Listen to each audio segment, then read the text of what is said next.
Hello friends, welcome to Devanshika stories వాళ్ళు. ఇప్పుడు మీరు వినబోతుంది అలా మొదలైంది స్టోరీలోని 87వ భాగం. కోరి మరీ వరాలు ఇస్తుంటే కాదంటానా? మా కూతురి సంతోషమే మాకు ముఖ్యం. సంజన, నీకు ఇష్టమే కదా అని అడిగితే, అక్కడ ఉండి వాళ్ళందరితో మాటలు పడుతూ డిస్టర్బ్ అవ్వటం కంటే ఇక్కడ ఉండటం మేలనుకున్న సంజన, నాకు ఇష్టమే డాడీ మమ్మీ అనగానే, సరే అయితే ఇక్కడే ఉండి చదువుకో. నువ్వు ఆ విషయాలన్నీ మర్చిపో పూర్తిగా. వాటి గురించి ఆలోచిస్తూ అనవసరంగా బాధపడకు అని అంటే, సరే అని తల ఊపింది సంజన. ఇంతలో వచ్చిన జాను జరిగింది మొత్తం రాఘవి గారి ద్వారా తెలుసుకొని సంజన వైపు బాధగా చూసింది. తనకి తెలుసు, ఆడపిల్ల బాధ అలాంటి సమయంలో ఒక రకంగా తను కూడా అలాంటి బాధే అనుభవించింది. తప్పు చేయకపోయినా చేయని తప్పుకి మాటలు పడుతూ. అందుకే సంజన మీద చాలా జాలి వేసింది. అక్కడే రాహిణి, సంజయ్ కూడా ఉన్నారు. సంజయ్ వికాస్ సమీరుల గురించి అడగాలనుకున్నాడు, కానీ అడిగి తన్నించుకోవటం కంటే నోరు మూసుకోవటం బెటర్ అనుకున్నాడు. ఇక రానా, మీరు కూడా ఇక్కడే ఉండిపోవాలి అనుకుంటే ఉండిపోవచ్చు అత్తయ్య, మావయ్య, మాకు ఎటువంటి అభ్యంతరం లేదు. కానీ ఒకటి, మీ కొడుకు కోడలు మాత్రం ఈ ఇంటి గడప తొక్కడానికి కూడా నేను ఒప్పుకోను. వాళ్ళ మీద నాకు లైఫ్ లాంగ్ కోపం పోదు. ఈ విషయంలో మీరు ఏమనుకున్నా, ఎలా రియాక్ట్ అయినా నేను పెద్దగా పట్టించుకోను. సో మీరు సంజన మావయ్య ఎప్పుడు కావాలంటే అప్పుడు ఇక్కడికి రావచ్చు. ఎన్ని రోజులు కావాలంటే అన్ని రోజులు ఉండొచ్చు. కావాలంటే జీవితాంతం ఉన్నా కూడా నేను పట్టించుకోను. కానీ చెప్పా కదా, వాళ్ళిద్దరికీ ఇంటి గుమ్మం తొక్కే అర్హత కూడా లేదు అని సీరియస్గా చెప్పాడు. తప్పకుండా రానా, నువ్వు చెప్పినా చెప్పకపోయినా వికాస్ ఈ ఇంటి గుమ్మం తొక్కడు అని అన్నారు. వాసవి గారు కొడుకుని అలా అంటుంటే కొంచెం బాధగా అనిపించినా, చేసుకున్నాడు కాబట్టి అనుభవించాలి అనుకుని. ఇక సంజయ్ వాళ్ళు, మేం బయలుదేరుతాం సార్ అని అంటే, రానా చిరుకోపంగా, ఇప్పటికీ సార్ అంటూనే ఉంటావా? చూడు రాహిణి, నీ భర్త నన్ను ఎలా పిలుస్తున్నాడు, ఇంకెప్పటికి బావా అని పిలుస్తాడు, నువ్వైనా కొంచెం చెప్పు రాహిణి అని అంటే, నీ మాటే విననివాడు నా మాట వింటాడా అన్నయ్య? అస్సలు వినడు. నన్ను కూడా మేడం మేడం అనే పిలుస్తున్నాడు తెలుసా. ఆఖరికి అత్తయ్య మావయ్య కూడా చెప్పారు ఇప్పుడు కూడా అలా పిలిస్తే బాగుండదు అని. అయినా వినట్లేదు తెలుసా అని చిరుకోపంగా చెప్పి, సరేలే అన్నయ్య, నిదానంగా తనే మారుతాడు. ఇక మేం బయలుదేరుతాం. అత్తయ్య మావయ్య మా కోసం ఎదురు చూస్తూ ఉంటారు అని అంటే, ఈ రోజుకి ఉండొచ్చు కదా అని అడిగారు రాజేశ్వరి గారు. లేదులే మమ్మీ, కావాలంటే మరోసారి వస్తాము అని అంది రాహిణి. ఎప్పుడు వస్తున్నావే? అసలు మా వైపు చూస్తున్నావా? పెళ్ళయ్యాక ఇది 3వ సారి నువ్వు ఇక్కడికి రావటం. అప్పగింతల తర్వాత రిజిస్ట్రేషన్ కోసం ఒకసారి వచ్చావు. మధ్యలో ఒకసారి సంజయ్ వస్తూ ఉంటే అలా వచ్చి చూసి వెళ్ళిపోయావు. మళ్ళీ ఈ రోజే రావటం. అసలు పుట్టింటి మీద నీకు ధ్యాస ఉందా అని చిరుకోపంగా అడిగి మనసులో చాలా సంతోషించారు. బికాస్ ఆడపిల్లకి పుట్టిల్లు కూడా గుర్తురానంతగా చూసుకుంటున్నారని అత్తారింటి వాళ్ళు. రాహిణి నవ్వుతూ, మరి నా అత్తయ్య మావయ్య నన్ను అలా చూసుకుంటున్నారు, అచ్చం మీరు వదినని చూసుకుంటున్నట్టుగాని అని జాను వైపు చూసి నవ్వుతూ అనగానే జాను చాలా సంతోషించింది. సంజయ్ ఇబ్బందిగా, మీరు కావాలంటే నేను డైలీ తీసుకువస్తాను మేడం అని అంటే, అరే సంజయ్, నేను జస్ట్ నార్మల్గా అన్నాను, దీనికి నువ్వు ఇలా అయిపోతే ఎలా చెప్పు. నార్మల్గా ఉండు. ఈ ఇంటి అల్లుడివి నువ్వు. మా మీద అధికారం ఉంది. ఇది కావాలి అత్త నాకు అని అడిగి తీసుకునే హక్కు ఉంది నీకు. అటువంటి నువ్వు ఇలా మొహమాట పడుతుంటే ఎలా చెప్పు. నా కూతుర్ల రౌడీ రాణిలా ఉండాలి అని నవ్వుతూ చెప్పారు రాజేశ్వరి గారు. అసలైతే ఆవిడ ఊహించలేదు రాహిణి ఇంత త్వరగా నార్మల్ అయిపోయి అందరితో నవ్వుతూ కలిసిపోతుందని. ఇదంతా సంజయ్ వల్ల, సంజయ్ అమ్మా నాన్నల వల్లనే అని వాళ్ళ మీద గౌరవం ఆవిడికి, వాళ్ళ కుటుంబానికి పెరిగిపోయింది. ముఖ్యంగా రానాకి. ఇంతవరకు వాళ్ళు రాహిణి కోసం ఇది కావాలి అని అడిగింది లేదు. వాళ్ళు ఇచ్చిన వాటిల్లో ఏ ఒక్కటి ఉపయోగించిందే లేదు. రాహిణి వాడుకుంటే వాడుకోవాలి, లేదంటే లేదని పక్కన పెట్టేశారు. విల్లా కూడా అలానే ఉండిపోయింది. ఇంతవరకు దాని గురించి ఆలోచన కూడా చేయలేదు. కోడలి నుంచి వచ్చే ఆస్తి రూపాయి కూడా వద్దనుకున్నారని అర్థమై వాళ్ళ ఆత్మాభిమానం మీద గౌరవం పెరిగింది అందరికీ.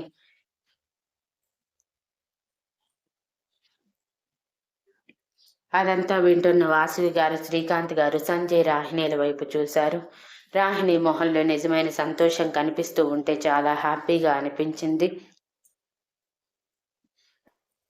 ఇక సంజయ్ రాహిణి బయలుదేరుతామని అనటంతో సరే ఆగండి అంటూ పుట్టింటి నుంచి ఆడపిల్లకి పెట్టవలసిన సారి మొత్తం జాను చేత పెట్టించి సంజయ్ వద్దు అంటున్నా వినకుండా సంజయ్కి కూడా బ్రేస్లెట్ ఉంగరం పెట్టి మరీ పంపించారు. వాళ్ళు వెళ్ళిపోయాక సరే వదిన, మీరు రెస్ట్ తీసుకోండి, రేపు ఉదయం బయలుదేరుదురు అని అంటే, మీతో ఒక విషయం చెప్పలేదు వదిన, ఒక్క నిమిషం అంటూ పైకి లేచిన వాసవి గారు, ఇప్పుడు సమీర మా దగ్గరే ఉంటుంది, నెలలు నిండుతున్నాయని తనని తీసుకువచ్చాము అని అనగానే వాళ్ళు పెద్దగా రియాక్ట్ కాలేదు. మంచి పనే చేశావు అని అంటే, వాసవి గారు సత్యదేవ్ గారు రాఘవి గారి వైపు చూస్తూ,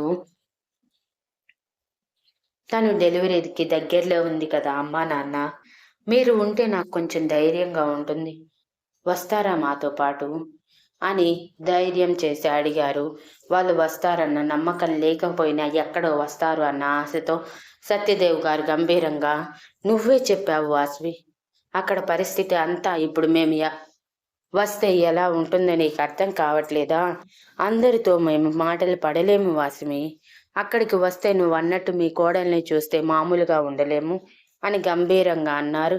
వాసవి గారు బాధగా, కానీ అమ్మా నాన్న మీరు ఉంటేనే నాకు కొంచెం ధైర్యంగా ఉంటుంది, ప్లీజ్ నాతో పాటు రండి అని అంటే, రాఘవి గారు ఏదో చెప్పేలోపు అత్తయ్య అంటూ ఆపిన రాజేశ్వరి గారు, వదిన అడిగినట్టు వెళ్ళండి అత్తయ్య, ఎన్ని రోజులని ఇక్కడే ఉంటారు చెప్పండి, ఇప్పటికే దగ్గర దగ్గర 3 నెలలు అయిపోయింది మీరు ఇక్కడికి వచ్చి, ఒక్కసారి వెళ్ళి అక్కడ పరిస్థితులన్నీ చూస్తే బాగుంటుంది కదా. ఎంత కాదనుకున్న వాసవి మీ కూతురు, శ్రీకాంత్ అన్నయ్య మీ అల్లుడు, ఇక వికాస్ గురించి వదిలేసిన సంజన కోసమైనా మీరు ఆలోచించాలి. మీరే వాళ్ళని వదిలేశారంటే ఊరే కాదు, చుట్టుపక్కలందరూ కూడా చాలా తక్కువ చేసి చూస్తారు, అది భరించలేరు అన్నయ్య వాళ్ళు. వెళ్ళండి, కొన్ని రోజులు అక్కడే ఉండి ఆ సమీరకు డెలివరీ చేసి రండి అని అంటే, నువ్వేనా ఇలా మాట్లాడుతుంది రాజేశ్వరి, ఆ సమీర నీ కూతురి జీవితాన్ని నాశనం చేయబోయింది, మర్చిపోయావా అని రాఘవి గారు కోపంగా అన్నారు. నేనేది మర్చిపోలేదా అత్తయ్య, అన్నీ గుర్తే, తను అలా చేయబట్టే ఈరోజు నా కూతురు ఇంత సంతోషంగా ఉంది. నిజం చెప్పాలంటే వికాస్ మీద నాకు ఇప్పుడు కోపం కూడా లేదు, చాలా సంతోషంగా ఉంది, అటువంటి అతను నా కూతురి జీవితం నుంచి తప్పుకున్నందుకు. ఒకవేళ రాహిణికి వికాస్కి పెళ్లి జరిగిపోయాక ఇదంతా బయటపడితే రాహిణి జీవితం నాశనం అయిపోయిందని మేమెంతో బాధపడేవాళ్ళం.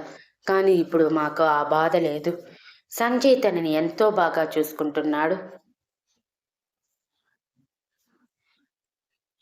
ఇక సంజయ్ అమ్మా నాన్నలు మమ్మల్ని కూడా గుర్తురానంతగా చూసుకుంటున్నారు అంటే అర్థం చేసుకోండి రాహిణి ఎంత హ్యాపీగా ఉందో.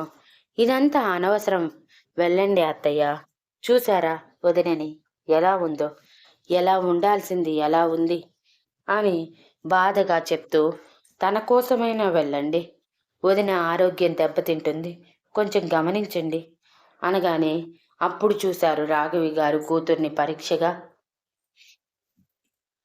ఇంతకుముందు కళ పూర్తిగా పోయి చాలా సన్నగా, అసలు ప్రాణం ఉందా లేదా అన్నట్టు తయారైన కూతుర్ని చూసి బాధగా అనిపించి, సరే వస్తాము అనగానే వాసవి గారే కాదు, శ్రీకాంత్ గారు కూడా సంతోషించారు. చాలా థ్యాంక్స్ అత్తయ్య, మీరు వస్తారని ఊహించలేదు. మొహం మీద రాము అని చెప్తారని అనుకున్నాను. వాసవిని అడగద్దని కూడా చెప్పాను. మనం తిప్పలేవో మనం పడదామని. కానీ వాసవి ఆశ చావక అడిగింది. థ్యాంక్ యూ సో మచ్ అని అంటే, అలా మాట్లాడకండి అల్లుడు గారు. మేము కూడా మిమ్మల్ని ఇగ్నోర్ చేశాము. మాది కూడా తప్పే ఉంది జరిగిన దాంట్లో. వికాస్ని పెంచింది మేము కూడా. ఆ విషయం మర్చిపోయి మీతో ప్రవర్తిస్తే ఎలా? వదిలేయండి. అవన్నీ గుర్తు చేసుకోవాలని కూడా లేదు. సంతోషంగా ఉన్నాము కదా, ఈ సంతోషాన్ని ఇలానే ఉండనిద్దాము అని అంటే సరే అని అన్నారు శ్రీకాంత్ గారు. ఇక ఆ రోజుకి అలా చర్చలు ముగిసి ఎవరి రూమ్కి వాళ్ళు వెళ్ళిపోయారు. తన రూమ్కి రావటమే జాను చాలా సంతోషంగా రానాని గట్టిగా హత్తుకొని I love you so much Vijay అని అనగానే రానా తన చుట్టూ చేతులు వేసి ఈ సడన్ ప్రేమేంటో అని తన మెడవంపుల్లో ముద్దు పెట్టగానే జాను కంగారుగా వెనక్కి జరిగి ఓయ్, నువ్వు ఇలాంటివన్నీ చేయకూడదు అని వేలు చూపిస్తూ కింద నువ్వు అలా మెచ్యూర్గా మాట్లాడినందుకు ఈ అప్రిసియేషన్. నో వాట్, ప్రతిసారి నేను నిన్ను చూసి ఇన్స్పైర్ అవుతూనే ఉంటాను. నీలా నేనెప్పుడు మారతానని ఆలోచిస్తూనే ఉంటాను తెలుసా. అంత క్లారిటీగా ఉంటావు నువ్వు అందరి విషయంలో. ఇప్పుడు కూడా సంజన విషయంలో అలానే ఉన్నావు. అసలైతే వాళ్ళని పట్టించుకోవాల్సిన అవసరం లేదు. బట్ నువ్వు రిలేషన్స్ తెంచుకోకుండా ఇంకా సంజనకి ధైర్యం ఇస్తున్నావు. ఈ విషయంలో నువ్వు నాకు చాలా నచ్చేశావు విజయ్ అని అంటే, మరి నచ్చితే ఓ ముద్దు ముచ్చటగా ఇవ్వచ్చు కదా, అసలే చాలా గ్యాప్ వచ్చింది అంటూ జాను నడుముని పట్టుకుని దగ్గరికి లాక్కున్న రానా ముద్దు కోసం ఎదురు చూస్తుంటే జాను సిగ్గుపడుతూ నువ్వే తీసుకోవచ్చుగా అడగకపోతే అని అనగానే క్షణం ఆలస్యం చేయకుండా తన పెదవులు అందుకున్న రానా నిదానంగా జానుని అలానే నడిపించుకుంటూ బెడ్ వరకు తీసుకువెళ్ళాడు.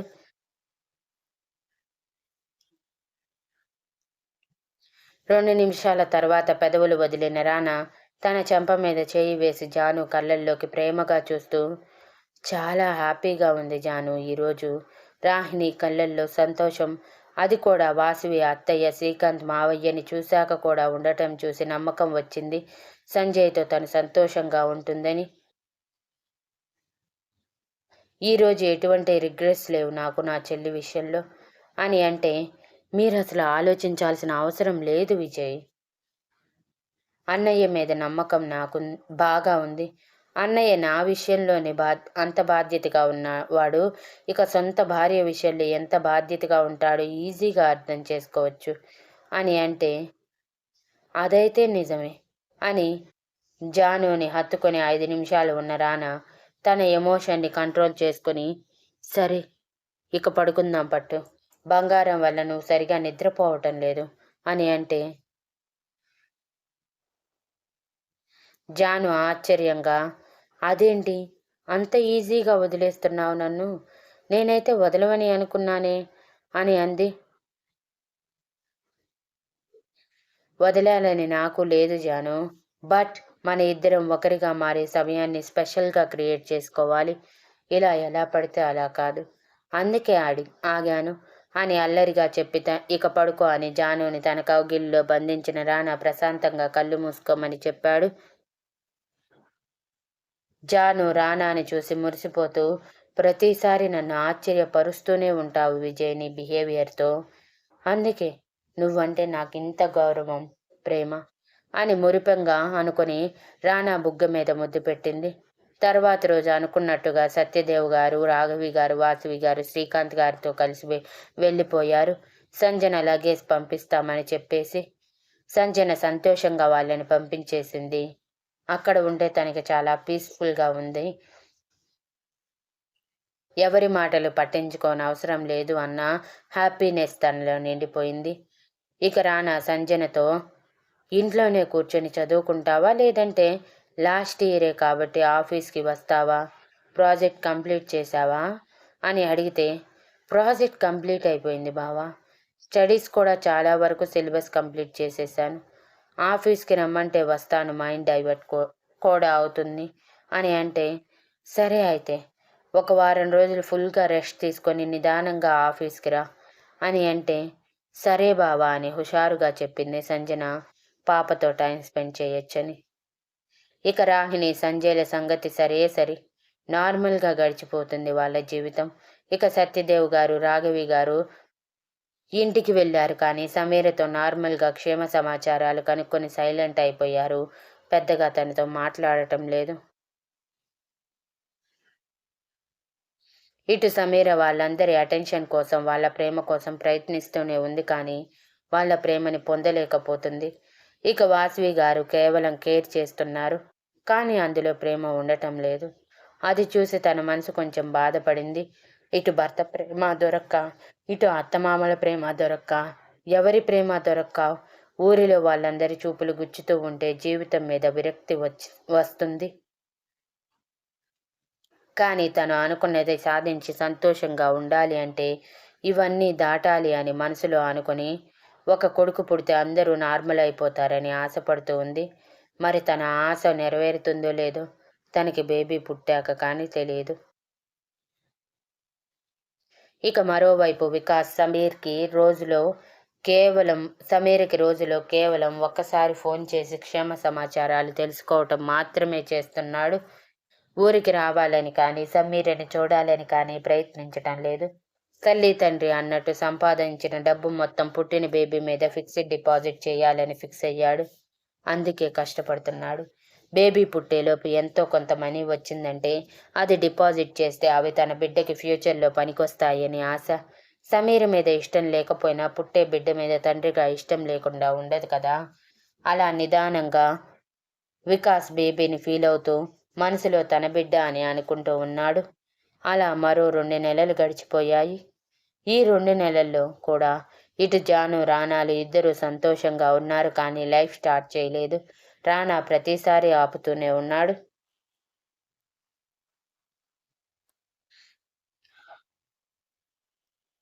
ఇక జాను రానా పరిస్థితి అర్థం చేసుకొని మౌనంగానే ఉంది. రాజేశ్వరి గారు విజేంద్ర గారు మాత్రం వాళ్ళిద్దరూ సంతోషంగా ఉన్నారని వదిలేశారు. యాక్చువల్గా వాళ్ళు సాంప్రదాయం ప్రకారం అన్నప్రాసన తర్వాత ముహూర్తం పెట్టించి మొదటి రాత్రి చేయాలనుకున్నారు, కానీ రానా స్ట్రిక్ట్గా వద్దని చెప్పడంతో ఆగిపోయారు. ఇక సంజన ఆఫీస్లో జాయిన్ అయ్యి ఒక ఇంటర్న్గా వర్క్ చేస్తుంది ప్రెజెంట్. ఇక సంజయ్ రాహిణీలని గమనించిన మూర్తి గారు కమల గారు ఇద్దరూ కూడా ఒక నిట్టూర్పు విడిచి ఒకరోజు రాత్రి, ఏంటండి ఇన్ని నెలలైన వాళ్ళిద్దరిలో ఏమాత్రం మార్పు లేదు, సంతోషంగా ఉంటున్నారా అనిపిస్తుంది, కానీ వైవాహిక జీవితం మొదలుపెట్టినట్టు అనిపించటం లేదు. ఇద్దరు ఆఫీస్కి వెళ్తున్నారు, వస్తున్నారు, అంతే అన్నట్టుంది వాళ్ళ జీవితం. ఇలా అయితే ఇంకెప్పటికి వాళ్ళ జీవితాన్ని మొదలు పెడతారు అని అంటే, అది మన చేతుల్లో ఉందా కమల, మనం ఏమైనా చేయగలమా అని అన్నారు మూర్తి గారు. లేదండి, ఇలా చేతులు మడుచుకొని కూర్చుంటే కుదరదు. ఇప్పటికీ వాళ్ళ పెళ్ళయి 6 నెలలు అవుతుంది. 6 నెలలైనా ఇంకా వాళ్ళు అలానే ఉంటే ఎలా చెప్పండి అని బాధగా చెప్పి ఏదో నిర్ణయానికి వచ్చినట్టు, మీరు మన కోసం తీర్థయాత్రలకి టికెట్స్ బుక్ చేయండి, మీ సార్ని పర్మిషన్ అడగండి, ఇస్తారు తప్పకుండా. ఒక 15 రోజులు మనం యాత్రలకి వెళ్ళొద్దాం. ఆలోపు ఖచ్చితంగా నా కొడుకు కోడలు ఒకటైపోతారు, నాకు నమ్మకం ఉంది అని అంటే, అవసరమా కమల ఇదంతా? రాహిణి ఇప్పుడిప్పుడే మామూలవుతుంది, తన మీద ఈ ప్రెజర్ వద్దు. ఇష్టం వచ్చినప్పుడే వాళ్ళ లైఫ్ స్టార్ట్ చేస్తారు, వాళ్ళ జీవితంలో మనం వేలు పెట్టకూడదు అని అంటే, మీకు తెలియదు, మీరు నోరు మూసుకోండి. ఏకాంతం ఉంటేనే కదా వాళ్ళిద్దరూ మనసు విప్పి మాట్లాడుకునేది. మనం ఉండటం వలన ఏమైనా ఇబ్బంది పడుతున్నారో ఏమో తెలియదు కదా. అందుకే తీర్థయాత్రల ద్వారా ఒకసారి చూద్దాం, నేను చెప్పిన మాట వినండి అని బలవంతంగా ఒప్పించారు. తర్వాత రోజు రాహిణిని ఆఫీస్కి వద్దని చెప్పారు కమల గారు. అది ఎందుకో తెలియకపోయినా మొదటిసారి అత్తగారు వద్దని చెప్పడంతో సరే అని ఆగిపోయింది.